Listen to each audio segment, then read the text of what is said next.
1절부터 13절까지 우리 한 절 한 절 교독하시겠습니다. 우리 바리새인들과 또 서기관 중 몇이 예루살렘에 와서 예수께 모여들었다가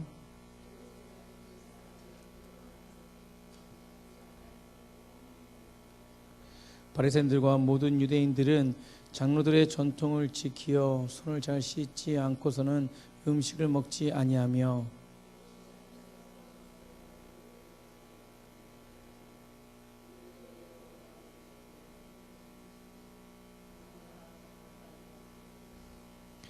이에 바리새인들과 서기관들이 예수께 묻되 어찌하여 당신의 제자들은 장로들의 전통을 준행하지 아니하고 부정한 손으로 떡을 먹나이까?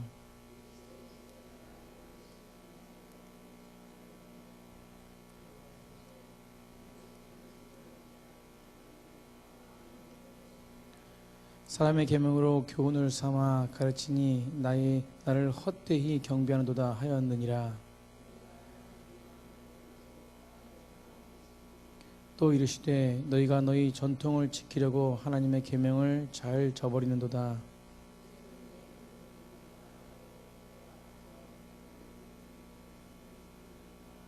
너희는 이르되 사람이 아버지에게나 어머니에게나 말하기를 내가 드려 유익하게 할 것이 고르반 곧 하나님께 드림이 되었다고 하기만 하면 그만이라 하고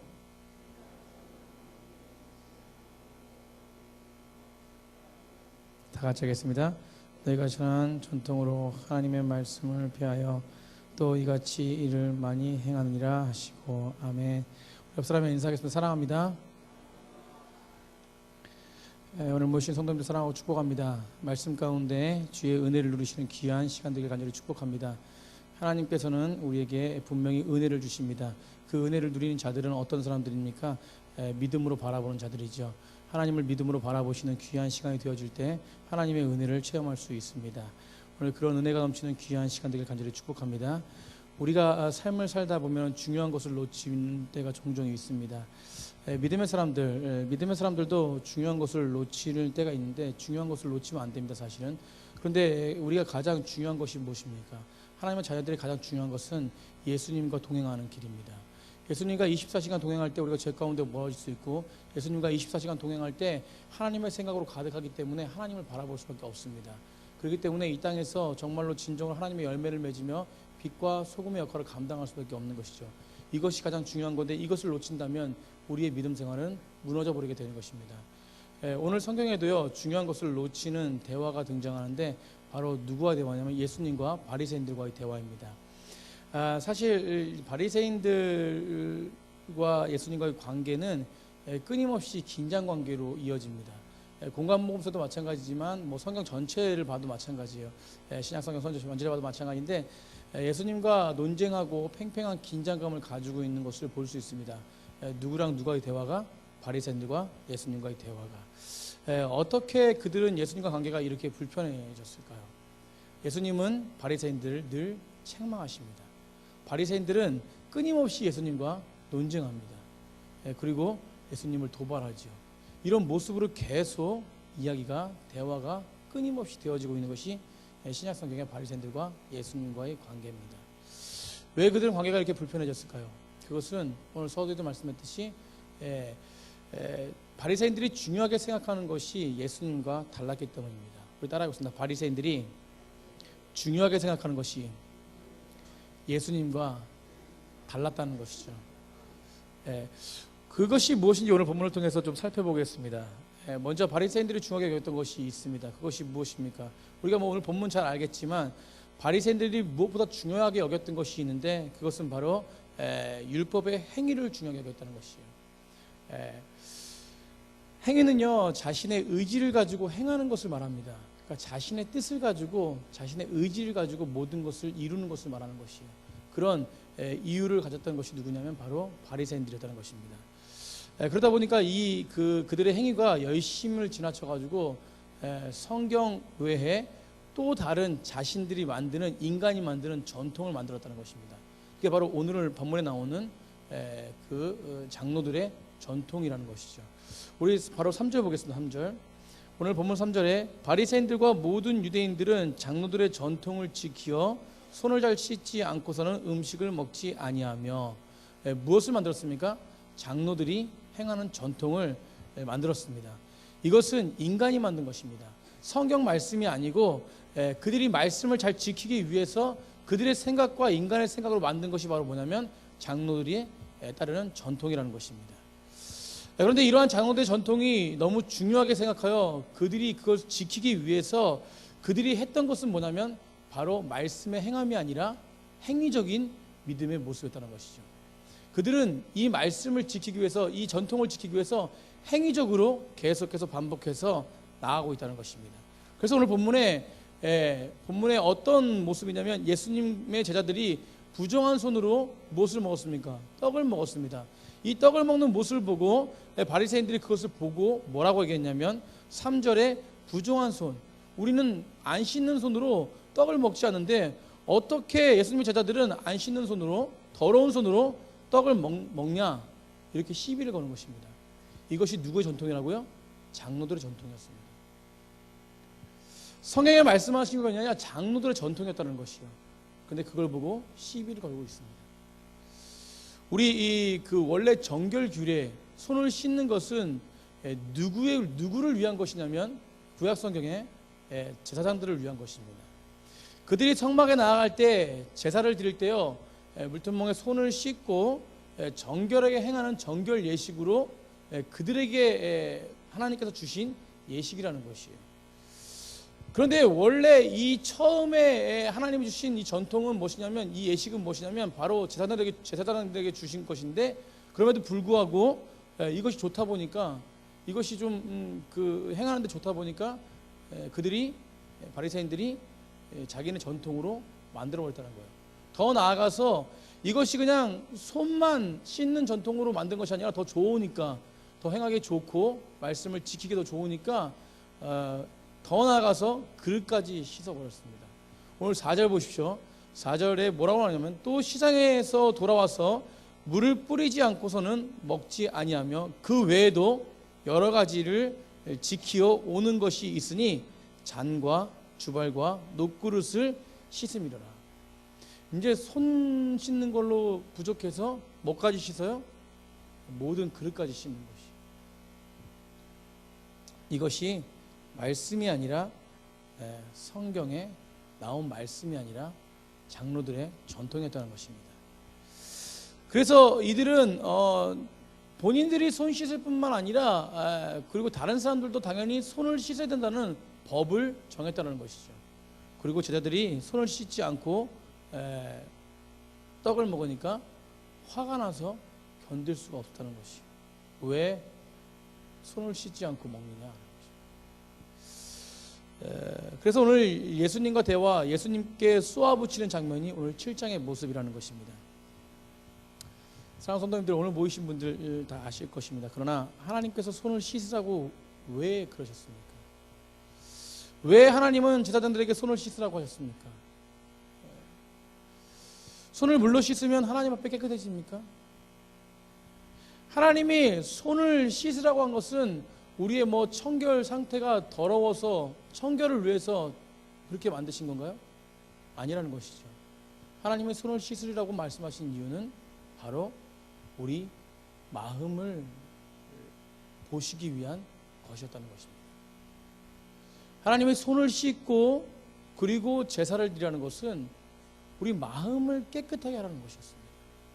그것이 하나님의 깊은 의미에 담겨진 모습이었다는 것이요. 그러나 오늘 장로들은 그것을 오히려 그 의미를 저버리고 자신의 뜻과 모습으로 나아가는 모습을 볼 수 있다는 것입니다. 중요한 것은 손을 씻는 행위가 아니라 바로 우리의 마음이라는 것입니다. 바로 바리새인들이 실수하는 것은 바로 이것입니다. 마음이 없이 행위로, 자신들의 능력으로 몰두하다 보니까 하나님의 그 의미를 잊어버리게 된 것입니다. 예수님께서 이것을 성경에 여러 번 지적하셨습니다. 손을 씻는 것뿐만 아니라 오늘 본문에 읽지는 않았지만 헌금, 금식 여러 부분에서 말씀하셨습니다. 그리고 무엇이 바른 헌금이고 무엇이 바른 금식인지도 예수님은 가르쳐 주셨습니다. 우리가 마가복음 12장 41절에 보면요, 마가복음 12장 41절 우리 한번 찾아보겠습니다. 나오지 않는데, 예, 앞에 나왔어요. 마가복음 12장 41절 한번 읽어보겠습니다. 다 같이 시작. 예수께서 헌금함을 대하여 앉으사 무리가 어떻게 헌금함에 돈을 넣는가 보실세 여러 부자는 많이 넣는데. 아주 민망한 상황입니다. 예수님께서 지금 어떤 모습이냐면 헌금통, 헌금 집어넣는 그 자리에 앉아 계시다는 것이요. 앉아 계셔서 뭐 하고 계신 것이요? 헌금 넣는 것을 보시고 계세요. 헌금 넣는 사람들은 얼마나 무안하겠어요. 지금 헌금 넣는 자리에 앉으셔가지고 예수님 보고 계십니다. 근데 오늘 본문 말씀에 예수님께서 헌금 넣는 것을 뭘 어떻게 보시려고 하시냐면 바로 그들의 모습, 어떻게 그들이 넣냐, 어떻게 그들이 넣느냐 보신 것입니다. 그들이 얼만큼 넣느냐 본 것이 아니라 그들이 어떻게 헌금을 넣고 있느냐, 그의 모습이죠. 그의 모습을 예수님은 보시고 싶어 하셨다는 것이에요. 이것이 중요한 것입니다. 어떻게 하려는 것을 보신다는 것입니다. 그것은 바로 마음이죠. 그들이 헌금 드리는 그 마음을 보시려고 예수님은 헌금통 앞에서 그들의 마음을 보고 계셨다는 것입니다. 우리가 성경에 예수님은요, 부자들이 많은 돈을 넣으셨을 때 아무 소리를 안 하셨습니다. 우리가 잘 알고 계시지만 예수님이 헌금을 넣을 때 분명히 말한 사람이 있는데 그게 누구냐면 두렙돈을 드린 과부라는 것이에요. 그가 동전 2개를 넣는데 예수님께서는 그 동전 넣는 것을 보시고 뭐라고 말씀하시냐면 가장 많이 넣었다라고 말씀하십니다. 당시에 가장 작은 돈입니다. 근데 그 돈을 가지고 예수님은 뭐라고 말씀하셨어요? 가장 많이 넣었다.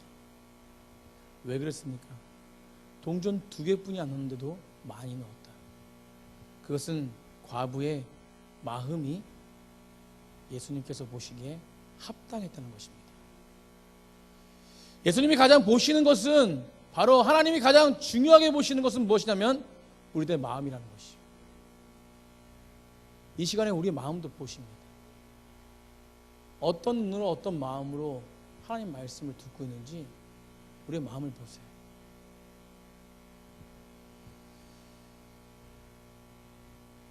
바리새인들은 마음이 없습니다. 바리새인들은 마음을 잊어버렸어요. 그래서 행위에만 치우쳐 있고, 그것을 예수님은 굉장히 크게 책망하셨습니다. 7절 보십시오. 7절에 뭐라고 말씀하십니까? 사람의 계명으로 교훈을 삼아 가르치니 나를 헛되이 경배하는도다 하였느니라. 이것을 현대인의 성경으로 읽어보면, 좀 풀어서 읽어보면 이런 말입니다. 그들은 사람이 만든 법을 마치 내 교훈인 것처럼, 내 교훈이 누구예요? 누구의 말씀이에요? 예수님 말씀인 것처럼 가르치고 있으니 나를 헛되이 예배한다라고. 헛되이 예배한다는 것입니다. 그들이 드리는 예배가 뭐라는 거예요? 경배가 뭐라는 거예요? 헛됐다는 것이에요. 왜? 마음이 없기 때문에. 사랑하는 성도님들, 헛된 것이 무엇입니까? 헛되라는 의미가 무엇입니까? 그것은 열심히 했습니다. 열심히 나아갔습니다. 그런데 뭐요? 그 열심은 가치가 없다는 것이에요. 의미가 없다는 것입니다. 최선을 다했는데 의미가 없다는 것이에요. 우리가 이 땅에서 하나님을 섬기고 하나님께 예배하고 하나님께 찬양하고 하나님께 기도하는데 그것이 하나님 보시기에 의미가 없다라고 하면, 헛되다라고 하면 하나님 책망하신다면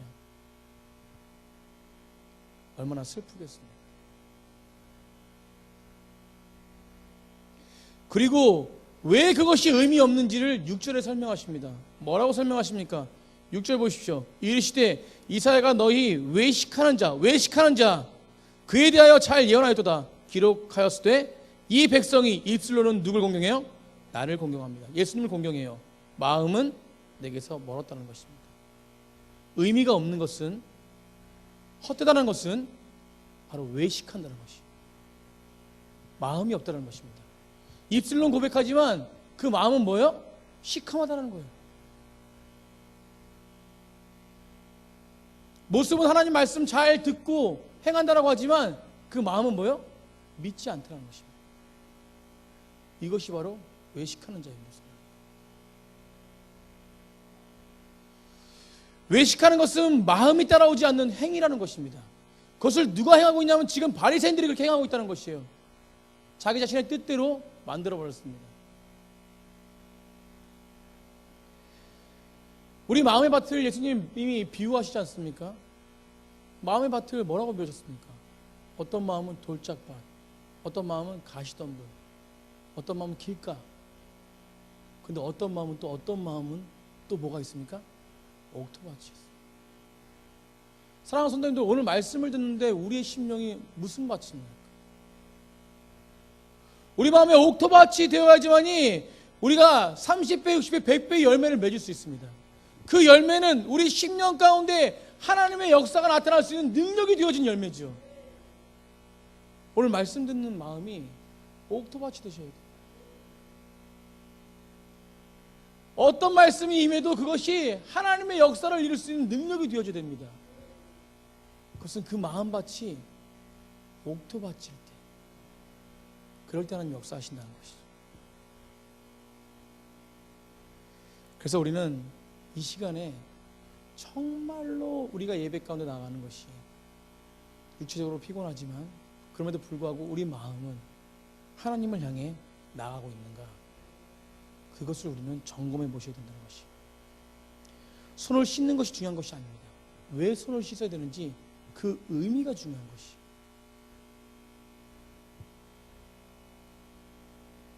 사랑하는 성도님들, 오늘 예배가 진정으로 하나님 보시기에 의미 있는 예배가 되길 간절히 축복합니다. 제가 집안일을 자주 도와줍니다. 자랑하려고 하는 것이 아니라 예를 들려고 하는 것입니다.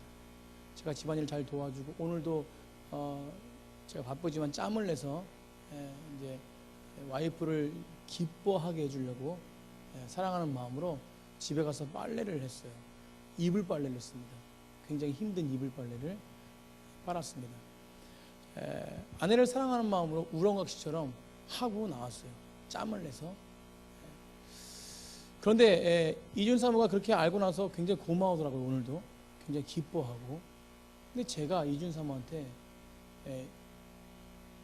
당신 이것들을 내가 행한 것들을 많은 성도님들과 많은 집사람들에게 알려줬으면 좋겠습니다 라고 했다면, 제가 아내를 사랑하는 마음으로 우렁각시처럼 그렇게 헌신하고 그렇게 사랑하는 마음으로 잠깐 봉사하고 온 것이 그 의미가 맞는 것일까요? 아니라는 것입니다. 의미가 완전히 사라지고 나의 미확거리로 만드는 것이죠. 우리가 모든 하나님의 일을 하고 하나님과 온전하게 나아갈 때에 예배 가운데 마찬가지입니다. 우리가 정말로 미확거리로 만드는 것이 아니라 진정한 나의 의미를 찾는 모습으로 주 앞에 나아가야 됩니다. 그럴 때 하나님은 역사하신다는 것이죠. 오늘 이곳에 모이신 모든 분들이 하나님 말씀이 우리 심령 가운데 임할 때 그 말씀이 역사가 되기를 소망합니다. 오늘 그렇게 예수님은 의미를 잃어버린 그 바리새인들을 경계하라고 얘기하고 있습니다. 그러면서 경계하지 않으면 우리 또한 무엇을 하는 모습이냐면 바로 고르반 하는 모습이라고 얘기합니다. 우리 따라했습니다. 고르반. 그것이 11절에 나옵니다. 11절 한번 보십시오. 너희는 이르되 사람이 아버지에게나 어머니에게나 말하기를 내가 드려 유익하게 할 것이 고르반 곧 하나님께 드림이 되었다고 하기만 하면 그만이라 하고, 갑자기 정결례식을 이야기하셨다가 갑자기 뭘 이야기하시냐면 고르반의 얘기를 하십니다. 이 고르반이 무엇입니까? 고르반에 대한 이야기를 알아야 됩니다. 이 고르반은 바로 쉽게 말하자면 하나님께 드리기로 예정한 헌금이라는 것이에요. 작정한 헌금이라는 것입니다. 우리 작정헌금 아시죠? 작정헌금. 하나님께 내가 모든 걸 드리겠습니다 라고 작정한 헌금이 바로 고르반이라는 것이에요. 그런데 이게 왜 문제가 되느냐? 당시에 고르반에 대한 약점이 있었습니다. 무엇이냐면 하나님께 드리겠습니다 라고 하고 약속된 시간이 정해져 있지 않았어요. 자기가 죽을 때까지 드리면 된다는 것입니다. 그러니까 언제 드려도 상관이 없다는 것이요.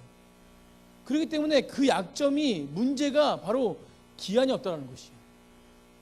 오늘 예수님께서 왜 이것에 대해서 이야기하셨냐면, 바로 어떤 사람이 자신의 재물을 가지고 있는데 그 재물을 가지고 부모님을 섬겨야 할 그런 어떤 이유가 되어야 되는데, 부모님을 섬겨야 될 때가 됐는데, 그리고 부모님을 섬겨야 될 상황이 처했는데, 그럼에도 불구하고 본인이 그 재물을 가지고 부모님을 섬기기 싫어서 뭐라고 얘기하냐면 나는 고르반이요 라고 얘기한 것이에요.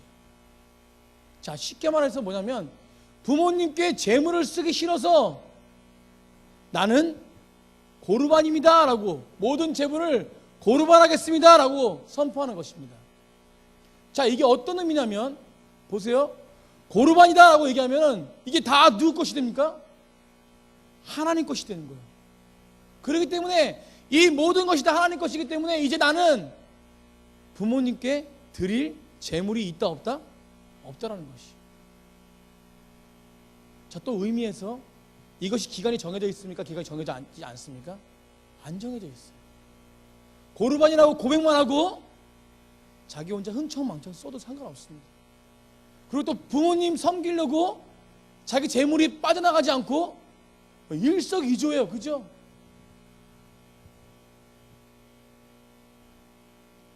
그리고 또 하나가 있습니다. 이 모든 재산을 고르반입니다, 주님께 드립니다 라고 했을 때 많은 사람들이 뭐라고 얘기했겠어요? 우와, 저분 참 힘든 결정을 했네. 진짜로 드려야 안 드려요? 죽을 때까지 안 됩니다.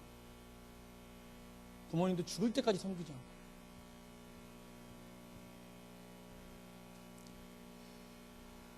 원래 고르반은 좋은 의미입니다. 하나님께 모든 것 감사함으로 드리겠습니다라는 좋은 의미의 표현이었습니다.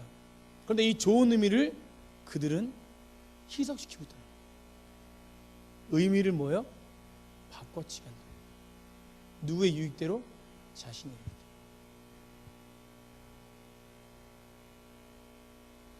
사랑하는 성도님들, 우리도 마찬가지입니다. 우리도 이 고르반의 신앙이 있다는 거예요. 하나님 앞에 모든 걸 다 드린다고 하지만 자유함이 없습니다. 하나님께 모든 걸 다 한다고 하지만 우리 안에 하나님이 정말로 인정하는 모습이 없을 때가 많다는 것이죠. 예배도 마찬가지고요, 말씀도 마찬가지고요, 모든 주님의 일이 마찬가지라는 것이죠. 그래서 주님은 이것을 경고하십니다. 13절에 뭐라고 말씀하십니까? 너희가 전한 전통으로 하나님의 말씀을 폐하며 또 이같이 일을 많이 행하느니라. 행하는 자가 적다 많다? 많다라는 것이요. 이같이 행하는 자가 많다라는 것입니다. 우리의 삶은 고르반이 없나요? 우리의 삶은 이런 모습이 없나요? 사랑하는 성도님들, 나는 예배 빠지지 않아. 나는 정말 예배 차곡차곡 주님께 다 드려. 그런데 나의 삶의 부분이 세상과 다름없습니다. 그러면 그 예배가 뭐예요? 고르반인 것입니다. 자, 내가 매일 성경을 읽습니다. 성경을 읽는데 그냥 하루 종일 그 말씀 가운데 젖어드는 것이 아니라 내 생각과 방법으로 행동하고 행한다면 그 성경 읽는 것이 바로 무엇입니까? 고르반이라는 것이에요. 자, 기도합니다. 기도하는데 매일 그 기도가 나의 유익을 위해서 기도합니다. 그렇다면 그 기도가 무엇이에요? 바로 고르반이라는 것이에요. 구제합니다. 이만큼 구제하니까 나는 충분히 하나님의 일을 다했어. 그리고 많은 재산을 내 유익대로 쓴다면 그것이 바로 무엇입니까? 바로 고르반이라는 것이에요. 아멘? 우리 삶에 이런 고르반들이 많이 있습니다. 그래서 우리는 긴장해야 됩니다. 우리 모든 경건과 예배 생활에 우리가 정말로 외식에 빠지는 자가 아니라 하나님의 뜻에 합당한 그런 믿음의 사람이 되기를 간절히 축복합니다. 형식에 남은 신앙이 없는지를 우리 한번 점검해 보셔야 돼요. 정말 우리 안에 고르반 같은 신앙이 없는지, 정말 외적으로는 믿음이 좋습니다. 내 속에는 진정한 자유하면서 진리가 너희를 자유케 하는데 그 진리가 내 마음 가운데 거하지 않습니다. 늘 나 때문에 다툼이 있고, 늘 나 때문에 분쟁이 있고, 늘 나 때문에 문제가 생깁니다. 이런 모습은 하나님 모습이 아니에요. 아까 호전이 여기서 고백하지 않습니까? 자기가 맡은 그 학생들은 행복할 것이다. 좀 교만함도 있는 것 같은데. 근데 그렇게 정말로 나아가려고 애쓰는 모습, 하나님이 그를 통해서 얼마나 많은 열매를 맺겠습니까? 그 아이들이 정말 행복한 것이죠. 사람들, 우리 세상에 나갔을 때 우리 믿음의 사람, 우리의 모습을 보고 다른 사람들이 행복해 합니까?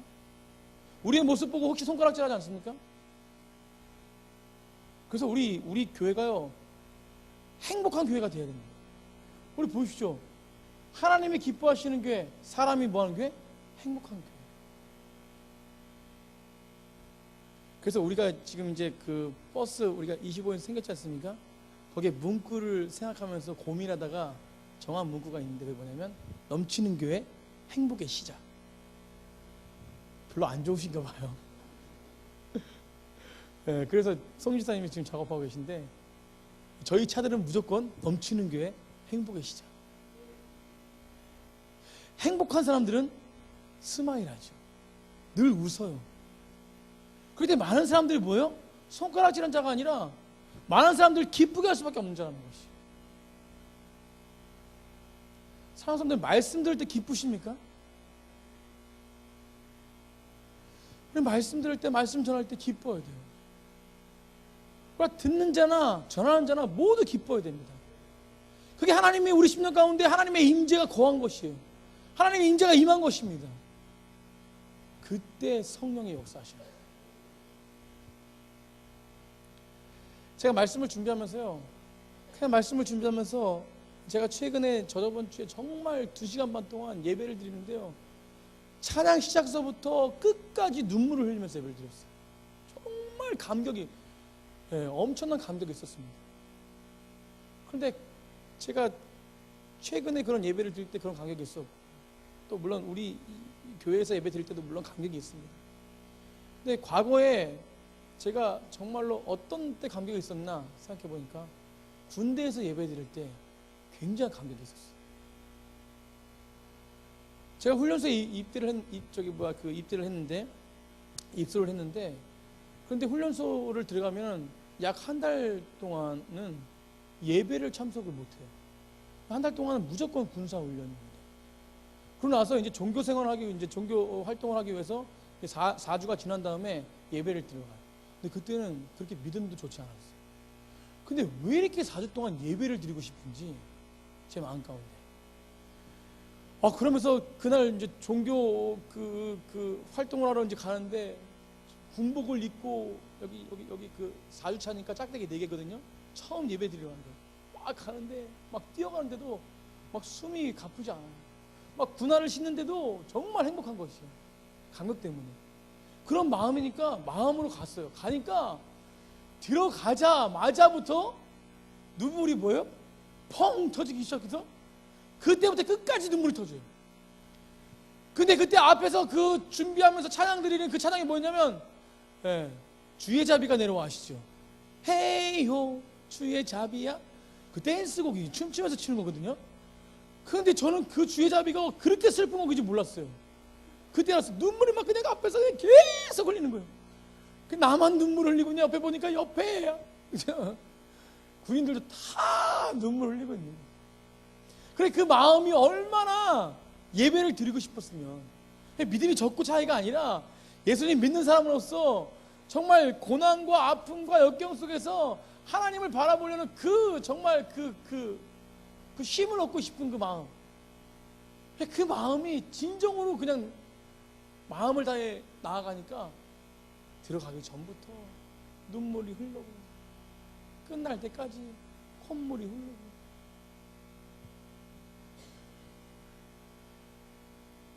정말로 과거에 기억하면서 그렇게 처음부터 끝까지 눈물을 흘렸던 또 예배를 군대에 들었을 때,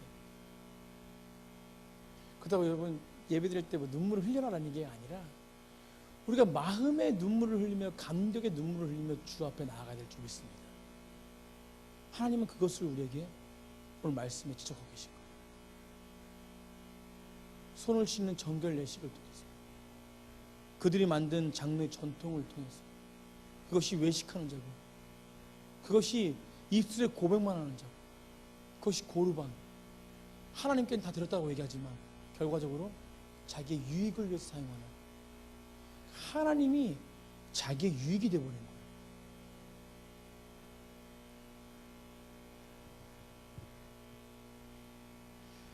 사랑하는 성도님들, 성경에 우리가 어떤 자세로 예배하고 어떤 자세로 신앙생활이든지 분명히 말씀하고 있습니다.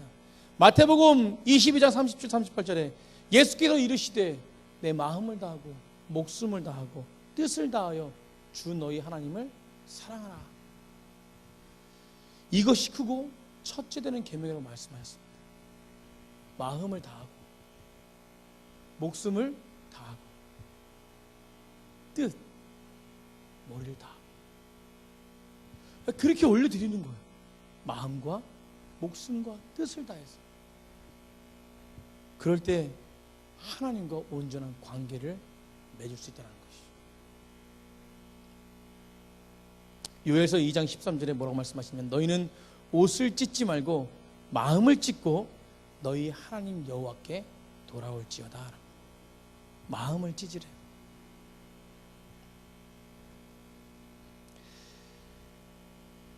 우리 혹시 예수님과 동행하는 것이 형식적으로만 나아가고 있는 모습 아닙니까? 주님은 우리를 위해 허물로 영원히 죽을 수밖에 없는 우리를 위해 십자가를 지셨습니다. 그런데 혹시 그 십자가의 능력을 잊고 살아가지 않습니까? 행위적인 믿음만, 행위적인 모습만 나아가고 있지 않습니까? 우리 예배가 진정한 예배가 되기를 소망합니다. 진정한 예배를 드리는 믿음의 사람들을 통해서요, 세상에 많은 사람들이 영향을 끼칠 수 있습니다. 우리 넘치는 교회가 정말로 예수님과 24시간 동행하며 우리가 예배와 기도와 말씀의 변화가 있을 때 우리 교회는 부흥할 수밖에 없습니다. 지금도 여전히 복음은 흘러넘칩니다. 복음의 능력이 있는 것이거든요. 그런데 우리 예수 믿는 사람들이 너무나 사람들을 정죄해버립니다. 죄 가운데 죽여요, 그냥. 믿음의 사람들은 정죄함이 있습니까? 예수님 믿은 사람은 정죄함이 있습니까? 정죄함이 없습니다. 목사님, 우리 왜 괴롭나요? 우리 왜 이렇게 힘드나요? 그건 징계죠, 징계. 징계는 무엇입니까? 하나님께서 다시 돌아오라는 하나님의 사랑의 표현이라는 것이에요. 그래서 전 정치적인 발언은 안 하는데, 우리 이명박 대통령, 전 이명박 대통령이 구속됐잖아요. 근데 오늘 문구를 보니까 그 3평짜리 감옥에서 성경을 읽는다고 하더라고요. 정말로 죄는 드러나겠지만, 어떻게 될지 모르지만 그 안에 죄는 있을지도 몰라요. 그러나 그거를 통해서 그가 지금 하나님의 사람이기 때문에 하나님의 징계를 받고 있는 것입니다. 근데 우리는 그를 위해서 더 기도해 줘야 돼요. 그래도 한 장로님이셨고 영향이 계셨지만 온전한 예배를 드리지 못해서 어떤 유혹에 넘어가서 그렇게 됐을 수 있지만, 지금 성경을 읽는 그 가운데 진정으로 마음을 드리는, 마음으로 읽는 귀한 징계의 시간이 되기를 저는 오늘 기도했습니다. 사랑하는 성도님들, 우리가 그렇게 기도해야 돼요. 우리가 그렇게 기도할 때에 많은 사람들이 우리의 모습을 보고 예수 믿는 사람이 저런 모습이구나 라고 인정할 수 있는 것입니다. 수요일날 저희 주한이가 학교에 학부모 참관 수업이 있었습니다. 저는 안 갔지만 이준 사모 갔다 와서 막 행복한 모습을 막 저한테 얘기하더라고요. 참관 수업을 했는데 아이들한테 미션을 줬습니다. 너희 부모님들이 하루 종일 하는 모습을 표현해봐라. 거진 99%가 다 스마트폰 하고 있다 라는 표현을 했어요. 근데 주한이가 어떻게 표현했냐면, 아빠를 표현했는데 어떻게 표현했냐면, 두 주먹을 불끈 쥐고 기도하는 모습을 표현했다고요. 사람들 다 와 했다는 것이. 아니, 제가 24시간 매일 기도반 하겠습니까? 주한이가 그렇게 표현할 수 있었던 것은 뭐냐면, 예배의 자리를 보고 자랐기 때문에. 아멘. 우리 장로님들, 권사님들이 기도하는 모습을 봤기 때문에. 앞에 설교하는 아빠도 당연히 뭐예요? 기도하는 모습. 이런 생각을 하기 때문에 뭐예요? 그 표현을 한 거예요. 제가 저는 스마트폰 안 하나요? 스마트폰도 합니다. 그러나 그것에 집중되지 않다는 것이에요. 우리 예수 믿는 사람의 모습은 무엇이에요? 하나님의 말씀을 듣고 말씀을 가르치고 말씀을 받고 성령의 능력을 받아 기도하고 예배드리고 찬양하고 전심을 다해 주님을 높여드리는 그 모습, 그 모습이 본질이죠. 우리가 그런 영향을 나타낼 줄 믿습니다. 우리가 진정으로 기도할 때요, 우리 오늘 담임 목사님도 말씀하지 않습니까? 정말 부르짖어서 기도하라. 기도에도 영향력입니다. 기도에도 영향력이에요. 물론 통성으로만 기도하라는 것이 아니라, 그런데요, 정말로 통성으로 뜨겁게 기도할 때요, 그 옆에 사람이 놀라서 기도해요.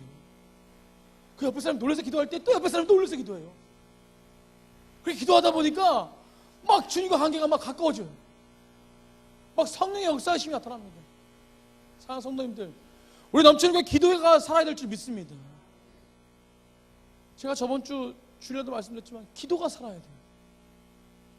제가 예배에 감격했었던 것은 뭐냐면, 그 앞에서 분명히 그 군대를 섬기기 위해서, 그 영혼을 섬기기 위해서 그 앞에 찬양하는 청년들이 엄청 기도했을 거예요. 제가 몇 주 전에 정말 감격적인 예배, 청년이 수십 명이 모여서 30분 전부터 뜨겁게 부르짖으며 기도하더라고요. 다음 세대를 위해서, 나라를 위해서, 교회를 위해서. 저희 넘치는 교회도 기도가 살아나야 돼요. 전심으로 기도할 때, 전심으로 주 앞에 나아갈 때 우리의 육적인 생각이 벗어질 줄 믿습니다. 말씀 마치겠습니다. 우리가 기도할 때 기도 인도자와 동일한 마음으로 합심하여 기도하십시오.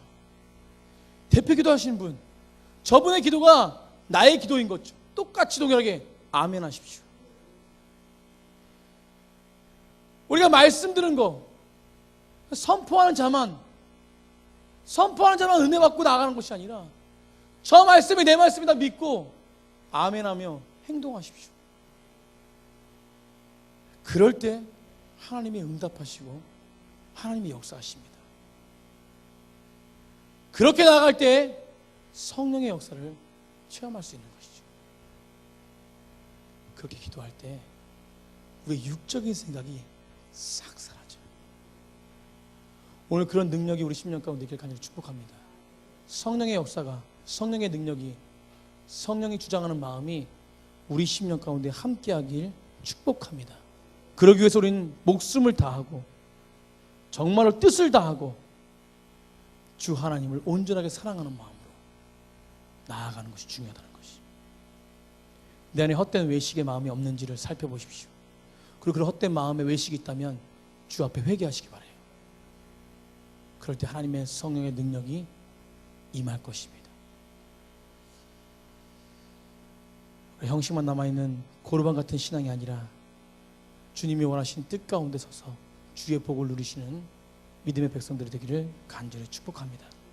우리 시간 말씀을 생각하시면서 우리 찬양하시고 기도하겠습니다. 우리 기도하실 때 뜨겁게 기도하시기 바랍니다.